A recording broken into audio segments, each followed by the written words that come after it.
What yells "I have no life"? The supply chain manager at your local toy store. He probably comes in the warehouse after taking inventory of the board games and screams, "I have no life," and everyone but a few people laugh at the same tired but wholesome joke. Deborah chimes in, as she always does. "You don't have a monopoly of those sorry jokes." And then he retorts back, "You have no clue." And they laugh for a few minutes more in order to squish the feelings of inadequacy as they struggle their Sisyphean-like journey in order to pay rent on their two-bedroom apartment. Old boss used to come in 1 hour early to our 6 a.m. shift at 5 a.m. from her 1-hour drive, meaning she was getting up at 3 a.m. Her shift was supposed to start at 8, but she requested this. Why did she do this? Well, she wanted to walk around with a clipboard and write down everything we did wrong. Smudges on windows, empty coffee cup, tailgate left down. I chewed a pen, leftovers left in fridge over the weekend. She even went through people's Facebook to find things to bitch about. The more someone knows about a specific industry, the more I can guarantee you they have no life.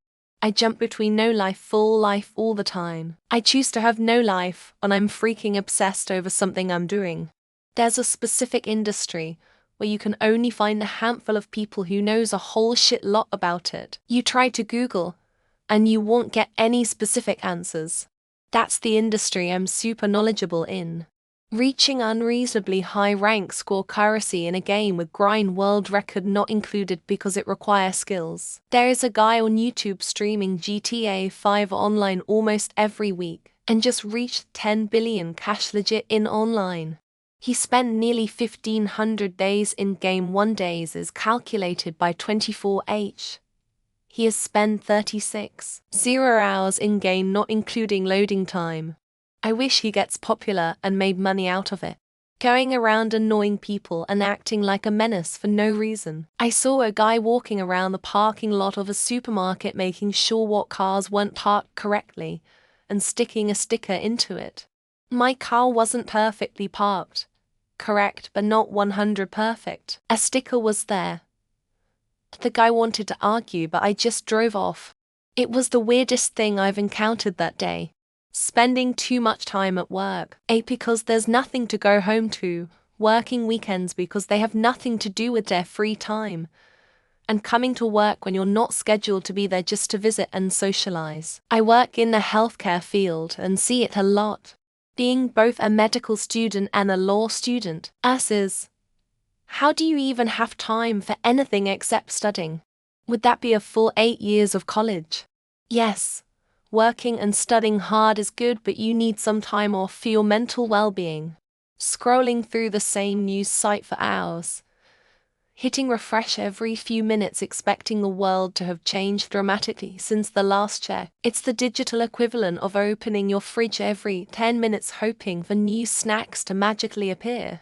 Every Elon Musk tweet, "Dude has more money than anyone could reasonably spend in a lifetime and spends all his free time on social media. With that kind of money I'd be on my own private island ziplining and snorkeling and raising alpacas or something." People who are passive-aggressive, they are cowards. They want to act all tough and shit, but they are more scared than a little pussy to face the consequences. Being passive-aggressive is being a little scared pussy, a manlet and a weakling. Spending hours perfecting the layout of a virtual farm or city, or neglecting the real relationships and opportunities right outside my door. It's easy to get lost in these worlds, especially when real life feels overwhelming. Bookshelf by color and then by height, only to post a time lapse of the whole process on TikTok, and then taking it all down and doing it again the next week because you thought of a better gradient. Talking shit about others behind their back. You have so little going on in your life that someone else you don't like becomes a central, vital, and major part of it. Like, geez, get some interests, hobbies or something. Doing what I'm doing, which is basically nothing, just getting out of bed, is an immense chore, and currently dealing with a bunch of paranoia towards everyone I know, which has also made me quite lonely too. Having someone film you for content out in public. I was at the beach recently, and saw multiple wannabe influencer posing like a model by water and having their doofus significant other film them. My journey or get ready with me type people on TikTok.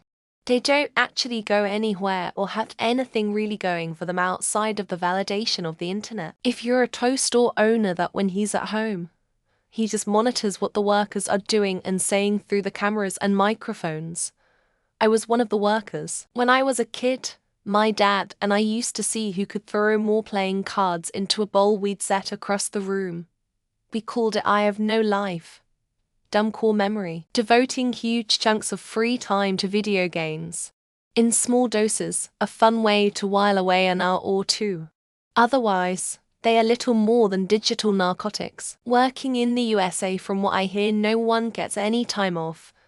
And if you break your back, you had better be done by noon and pick up the slack as unpaid overtime. Owning a police scanner and just listening to it 24/7 and following cops around whenever something happens. Person in my small hometown does this. Because I saw the sub just before seeing this question.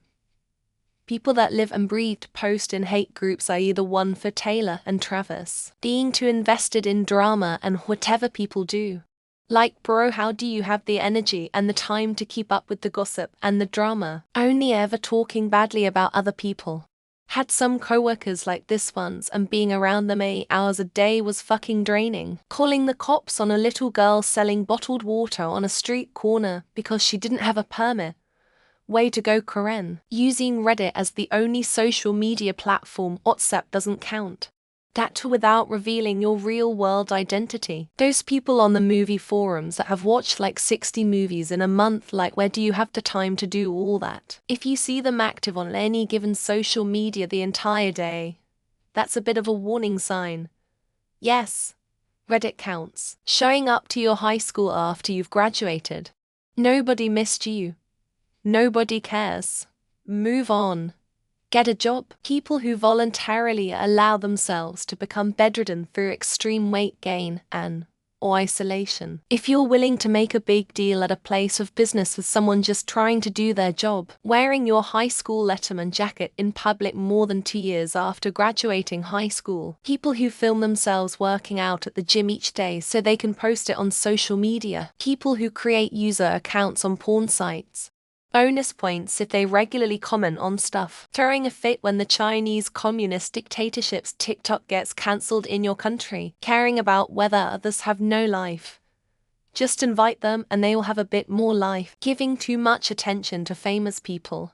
Like the recent rap shit between two musicians. Making multiple accounts on any social media platform and having conversations with yourself. Those who make a lot of accounts just to post hate or comment something bad about someone. When you place a Figma manometer on a person's chest and you don't hear a heartbeat. Spending your time bitching about how other people mention their pronouns on LinkedIn. People who post photos of themselves with luxury cars that don't belong to them. LOL. When you're in your 50s, 60s or 70s and all of your stories are about high school, being invested in the lives of celebrities, monarch personalities, politicians, etc. Judging others for trying new experiences. Better to try and fail than fail to try. Constant rage about everything and anyone possible because badly hidden jealousy. I'm doom scrolling on Reddit TBF. So I have no right to judge others. My bank account always screaming I have no life, as I can't even go on vacay. People who still follow their high school's social media years after graduation. When someone decides to make a what yells I have no life post for karma. People who only ever talk about Jesus and exercise now that they're sober. Thinking about the lives of others and if they have a life. Minduran. I found it's normally people with no life who yell I have no life. Protesting in support of racists who fucking hate your way of life. Writing comments on social media platforms. Source: I have no life. When you wait by the door outside for the mall to open on a weekday. People who obsessively post their life relationships on Instagram. Copying a post that was used like 12 hours ago just to get karma. Your grass mowed more than once a week edge with a blade edger. Becoming so powerful that you threaten the world of Warcraft. 200 hours played in the last 15 days on their Steam profile. People who brag about hustle life and work 80 hours a week. I accidentally sent you this picture, what do you do now? Asking someone to cancel their productive plans to hang out. Wasn't this question already posted 30 times this week? Attacking, criticizing, and generally being a whiny bitch. Being way too invested into the life of reality TV stars. Always hyped up and taking about the newest video games. Posting on Reddit asking what yells I have no life. A tattoo of Charles Manson holding a bowl of spaghetti. Being as caught up on the Kendrick Drake beef as I am. Gossiping and bitching about everyone and everything. My guitar collection. It's fucking glorious though. Constantly having to see specialists. That's no life. Coming up to your job on your off day to socialize. People who brag about the number of hours they work. 9-10 of your conversations are about conspiracies.